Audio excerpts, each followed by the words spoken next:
तो hello everyone, देखो आज हमारा ये जो थर्ड पार्ट है इसका इलेक्ट्रोस्टैटिक के फर्स्ट चैप्टर का इलेक्ट्रिक चार्जेस एंड फील्ड्स।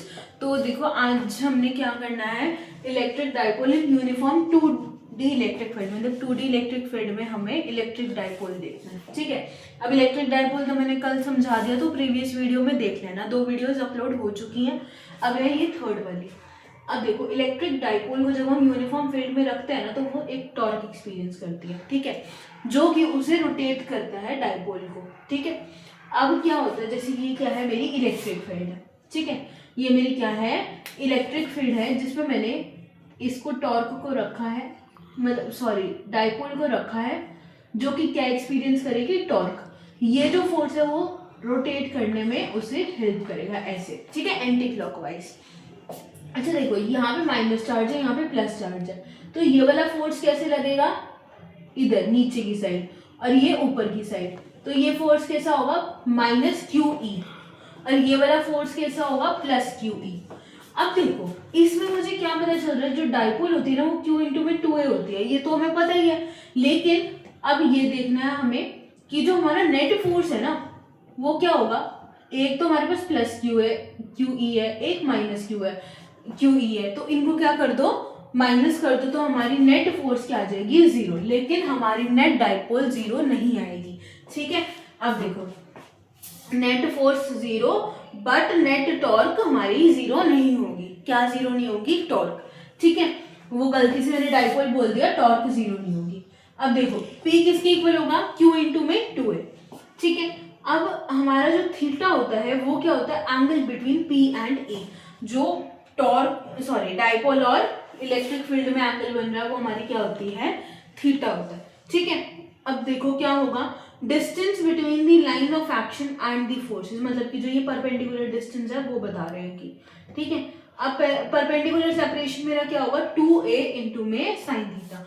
अब देखो ये इसमें क्या हुआ कि ना, सिर्फ हमारे नेट फोर्स भी 0 क्यों हुई, क्योंकि रोटेशनल इफेक्ट लग रहा है, खाली ट्रांसलेशनल तो लग नहीं रहा, और परपेंडिकुलर डिस्टेंस ही गिना जाएगा। ठीक है, हॉरिजॉन्टल नहीं गिना जाएगा इसमें, सॉरी वर्टिकल वाला नहीं गिना जाएगा। तो इसमें क्या होगा, आपका जो टॉर्क की वैल्यू होगी, टॉर्क टो किसके इक्वल होता है, एफ इंटू में परपेंडिकुलर डिस्टेंस। तो एफ हमारा क्या है, क्यू ई, और परपेंडिकुलर डिस्टेंस हमारे यहाँ से क्या आ गया, 2a इंटू में साइन थीटा। तो टॉर्क क्या आ गई, q इंटू में 2a क्या होता है, p होता है, तो p ई साइन थीटा। अब अगर मुझे इसको वेक्टर फॉर्म में लिखना है तो ये तीनों कैसी हैं, वेक्टर क्वांटिटी है, और साइन थीटा है तो ऑफकोर्स कॉस थीटा क्या होगा, क्रॉस प्रोडक्ट। ठीक है, ये हमने 11th में कर रखा है ये वाला। ठीक है, अब देखो कुछ आते हैं स्पेशल केस। स्पेशल केस में क्या होता है, जब आपका थीटा 0 डिग्री हो, ठीक है, तो थीटा आपका पी ई साइन थीटा होगा, मतलब कि वो है, तो दोनों पैरेलल जा रहे हैं, क्या, इलेक्ट्रिक फील्ड और आपकी डाइपोल पैरेलल है, तो थीटा हमारा 0 हो गया दोनों के बीच में, और ये हमारा 0 डिग्री हो गया। ठीक है, अब अनस्टेबल इक्विलिब्रियम क्या होता है, जब इक्विलिब्रियम में तो है लेकिन अनस्टेबल है, क्यों, क्योंकि ये एंगल कैसा बना रहा है, एक ऐसे जा रहा है और एक ऐसे, मतलब कि P और A की जो डायरेक्शंस हैं वो अपोजिट है, इसलिए इसको अनस्टेबल बोला गया। अब आप ये मत कहना कि ये सेम है, बट इसमें जो डायरेक्शंस P और E की है वो इक्वल एंड अपोजिट है, मतलब कि मैग्नीट्यूड सेम है लेकिन डायरेक्शंस कैसी हैं, अपोजिट है।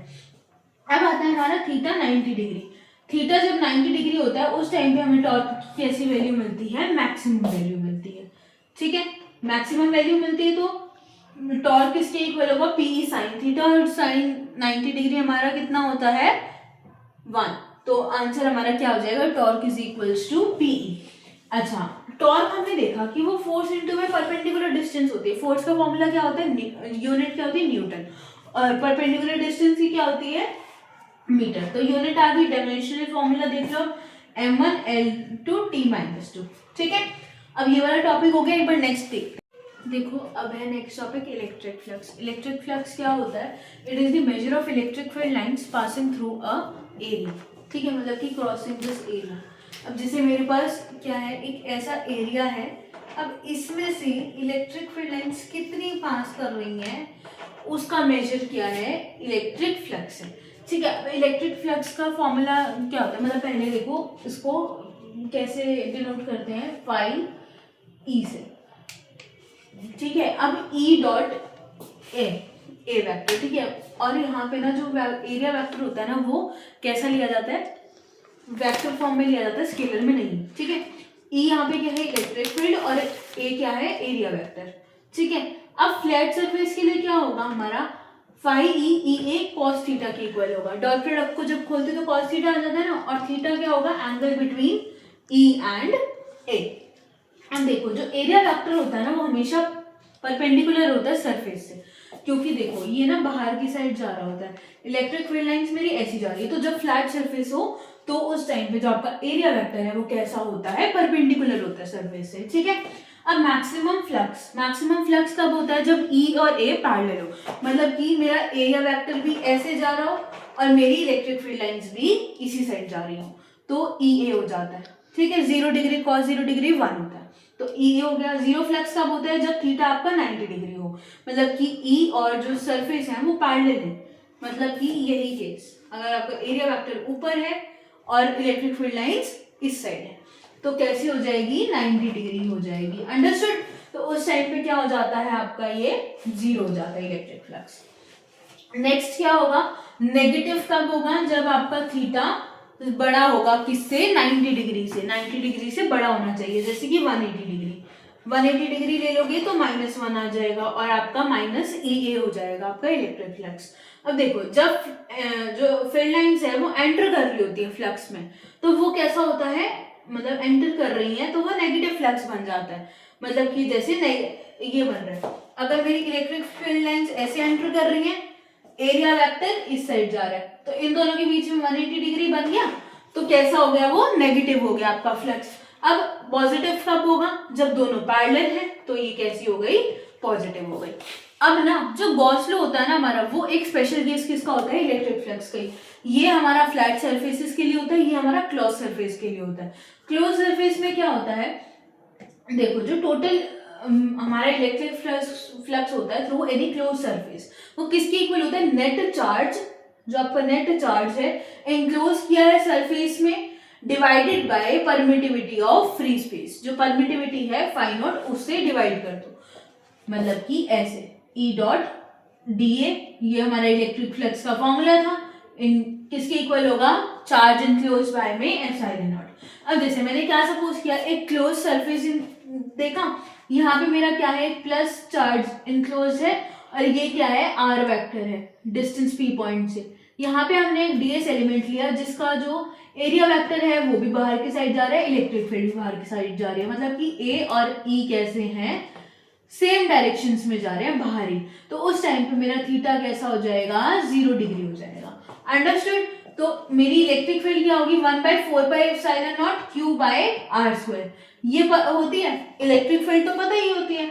अब थीटा हमारा 0 है, तो इलेक्ट्रिक फ्लक्स में का हमारा फॉर्मूला क्या होता है, E dot D A cos 0 degree क्या आ गया, ई डी ए। अब इलेक्ट्रिक फ्लक्स क्या होगा, ई बाहर आ जाएगा, कांस्टेंट है क्योंकि, और क्या रह जाएगा अंदर, क्लोज इंटीग्रल डी ए, ठीक है। अब क्लोज इंटीग्रल में जो डी होता है, मतलब जो क्लोज सरफेस स्फीयर का होता है, वो πr² होगा, ठीक है, डी ए की वैल्यू πr², पुट कर दो यहाँ पे, 4πr² से 4πr² कैंसिल हो जाएगा, देखो 4 से 4 कैंसिल, पाई से पाई कैंसिल, r² से r² कैंसिल, क्या बच जाएगा, Q/में एप्सिलॉन नॉट बच जाएगा, ठीक है। इतना क्लियर हुआ होगा। अब नेक्स्ट देखते हैं, देखो नेक्स्ट क्या है हमारी एप्लीकेशंस में क्या है, electric field due to an infinite line charge. Infinite line charge मतलब एक लाइन चार्ज है जिसमें जो पॉजिटिव चार्ज है वो इनफाइनाइटली डिस्ट्रीब्यूटेड है, तो यहाँ पे जो हमारी क्या है, इलेक्ट्रिक फ्लक्स की वैल्यू होगी वो ई इंटू में πrl होगी, ठीक है। अब जो चार्ज इंक्लोज जो है वो लैम्डा इंटू में एल होगा। अब इन दोनों को हम क्या करेंगे, इक्वल पुट कर देंगे, ठीक है। ई इंटू में ए था ना, तो हमने क्या किया है, यहाँ पे सिलेंडर का फॉर्मूला पुट किया है, ठीक है। और चार्ज इंक्लोज क्या होगा, देखो जो लैम्डा की वैल्यू होती है ना वो क्या होती है, Q/l, तो इसलिए हमने वहाँ से चार्ज की वैल्यू निकाल ली है और फिर उस इन दोनों को इक्वल पुट कर दिया, क्योंकि हमें बेसिकली चार्ज ही निकालना था। यहाँ पे पुट किया, एल से एल कैंसिल आउट हो गया, इलेक्ट्रिक फील्ड हमारा क्या आ गया बताओ, λ/2πε0r, ठीक है। हमने क्या किया, यहाँ पे Q बाय में एप्सिलॉन नॉट होती है ना इलेक्ट्रिक फ्लक्स की वैल्यू, तो चार्ज हमारा यहाँ पे लैम्डा आ गया और एप्सिलॉन नॉट जो डिवाइड होता है इलेक्ट्रिक फ्लक्स के फॉर्मूला से आपको पता होगा ये। अब E की value lambda pi epsilon naught R आ गई। अब देखो यहाँ पे ना जो इलेक्ट्रिक फील्ड है ना वो यहाँ पे सिर्फ क्या होगी, इसकी देखी जाएगी, क्योंकि इस यूनिट वेक्टर की वो क्या है, पैरेलली जा रही है, थीटा 0 डिग्री होगा यहाँ। और इधर इधर क्या है, जो इलेक्ट्रिक फील्ड और आपका एरिया वेक्टर है उसमें कैसा एंगल बन रहा है 90 डिग्री का, तो वो कैंसिल आउट हो गई दोनों। अब नेक्स्ट है हमारा इनफाइनाइट प्लेन शीट्स के लिए। इनफाइनाइट प्लेन शीट्स में क्या है, हमने यहाँ पे सरफेस चार्ज डेंसिटी लेनी है। सरफेस चार्ज डेंसिटी देखो, इसमें हमारा जो एफ वो होगी इलेक्ट्रिक फ्लक्स वो EA प्लस में E होगी, मतलब कि 2E। अब जो चार्ज इंक्लोज्ड होगा वो सिग्मा बाय में ए, सेम जैसे लीनियर का था। अब 2EA किसके इक्वल होगा, सिग्मा A बाय में एप्सिलॉन नॉट। तो E की वैल्यू आ गई यहाँ से सिग्मा बाय में एप्सिलॉन नॉट। अब E1 और E2 की वैल्यू अलग से सेपरेट कर लो, सेपरेट की E1 E2 बाय में E3, ठीक है। अब क्या होगा, यहाँ पे जो फर्स्ट केस है इधर E मेरा कैसा होगा, दोनों मतलब अपोजिट है, नेगेटिव जाएंगे, ठीक है, दोनों नेगेटिव ले लिए, नेगेटिव साइन कॉमन लिया, 2 एप्सिलॉन नॉट सिग्मा 1 प्लस में सिग्मा 2 प्लस हो गए, ठीक है। अब E2 देख लो क्या होगा, सिग्मा 1 माइनस में। अब इसमें क्या है, एक हमारा जो E2 है वो नेगेटिव में जा रहा है, E1 पॉजिटिव साइड जा रहा है, तो सिग्मा 2 नेगेटिव और सिग्मा 1 पॉजिटिव, तो वहां से आ गया। E3 में देखो यहाँ पे दोनों पॉजिटिव साइड है, मतलब एक्स एक्सिस पॉजिटिव है ना इधर, तो यहाँ पे ये हो गया प्लस हो गया। अब नेक्स्ट है हमारा electric field of a conducting spherical shell. Conducting spherical shell में देखो, जब हमारा r जो है ना वो स्मॉल r ग्रेटर होगा r से, मतलब कि जब मैं आउटसाइड रखूंगी, जो सर्कल का रेडियस है ना, अगर मैं उस पॉइंट को बाहर रखूंगी तो मेरा जो स्मॉल r है वो बड़ा हो जाएगा। तो E 4 pi r square equal to sigma by में एप्सिलॉन नॉट, तो E की वैल्यू यहाँ से आ गई 1/4 पाई Q बाय में r स्क्वायर। अब इनसाइड क्या होता है, नॉन कंडक्टिंग मतलब कंडक्टिंग स्क्वायर, अंदर खाली है, कोई चार्ज रह पाएगा वहां पे, तो इसलिए चार्ज 0 होगा तो इलेक्ट्रिक फील्ड भी 0 हो जाएगी, ठीक है। अब नेक्स्ट देखो नॉन कंडक्टिंग स्क्वायर, आउटसाइड तो सेम ही रहेगा ये वाला, जैसे जो स्मॉल r है वो कैपिटल R से बड़ा है इसलिए उसको वैसे ही पुट कर दिया।